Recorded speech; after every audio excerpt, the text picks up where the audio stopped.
কোনো মাসে সেল যদি একটু কম হয় তাহলে কি আপনারা খুব চিন্তায় পড়ে যান? অনেকের ক্ষেত্রেই চিন্তায় পড়ে যাওয়াটা খুবই স্বাভাবিক। কারণ আমরাও অনেকেই আছি যারা শখের বশে এই প্যাশনটাকে প্রফেশন হিসেবে নিয়েছি। কিন্তু এরকম অনেকেই আছেন যারা নিজেদের খরচ কিংবা সংসারের খরচ তুলতে এই বেকিং সেক্টরে রাত-দিন পরিশ্রম করে। অনেকেই আছে যাদের বাবা নেই বা স্বামী বেকার, স্বামীর পাশে দাঁড়াতে বা কোনো কারণে নিজেকে একটু স্বাবলম্বী করে তুলতে এই সেক্টরে কাজ করছে, তাদের কাছে কিন্তু সেল না হওয়া খুবই দুঃখের বিষয়। তবে আমার মনে হয় কারো রিজিক কেউ ছিনিয়ে নিতে পারে না। আপনার রিজিক যতটুকু আছে আপনি ঠিক ততটুকুই পাবেন। শুধু রাস্তাটা বেছে নিবেন আপনি। হয়তো পরিশ্রমের বিনিময়ে উপার্জন করবেন, আর নয়তো আপনি লোক ঠকিয়ে। আরো অনেক উপায় আছে, তবে যারা ধৈর্য ধরে পরিশ্রম করে যায় তাদের সফলতা কিন্তু নিশ্চিত। তবে আমার মনে হয় রিজিক বলতে শুধু টাকা-পয়সা বা সম্পদ নয়।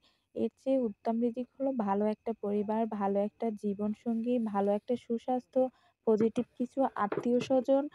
আমাদের আশেপাশের মানুষগুলো ভালো হলে কঠিন সময়েও মনোবল শক্ত রাখা যায়।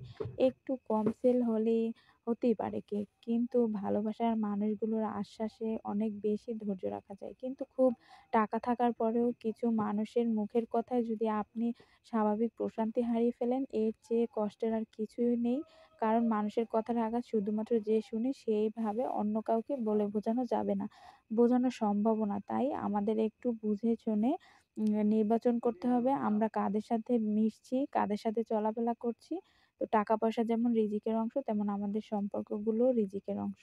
যেকোনো সম্পর্কে যদি যত্ন না থাকে সেই সম্পর্ক বেশিদিন গ্রো করতে পারে না। তাই কাজের পাশাপাশি প্রতিটি সম্পর্ক, প্রতিটি রেসপেক্টফুল আচরণ করুন। মানুষকে দোষারোপ করা, অভিযোগ দেওয়া বন্ধ। ও আচ্ছা, আমি তো এখানে ভুলেই গেছি এটা আমি কি ফ্লেভারের কেক বানিয়েছি, এটা তো আমি বলিইনি এখনো পর্যন্ত। তো যাই হোক, এটা আমি কেকের যে বেসটা বানিয়েছি ওটা আমি বানিয়েছিলাম ভ্যানিলা স্পঞ্জ এবং মধ্যে ক্রিমটা এবং চকোলেটের ফিলিং দিয়েছিলাম। এটা অবশ্যই আমি বড় ভিডিওতে ডিটেইলসে দেখাবো। আপনারা, আমার অনেক অডিয়েন্স আছেন যারা আমার এই ভিডিওগুলো দেখেন এবং পছন্দ করেন, যাদের কারণে আমি ভিডিওগুলো দিয়ে থাকি সবসময়।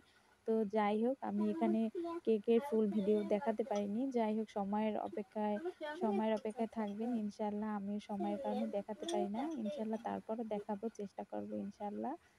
যাই হোক, সবাই অবশ্যই দোয়া করবেন আমার জন্য। ভালো থাকবেন সবাই এবং আমার কেকের বিষয়ে যদি কারো কোনো কিছু জানার থাকে অবশ্যই কিন্তু জানাবেন। আমি কিন্তু এই কেকটার অন্য একটা ডিজাইন করেছিলাম এবং সেটা আমার কাছে ভালো লাগেনি। তো যার কারণে আমি এবং পরে তুলে ফেলি।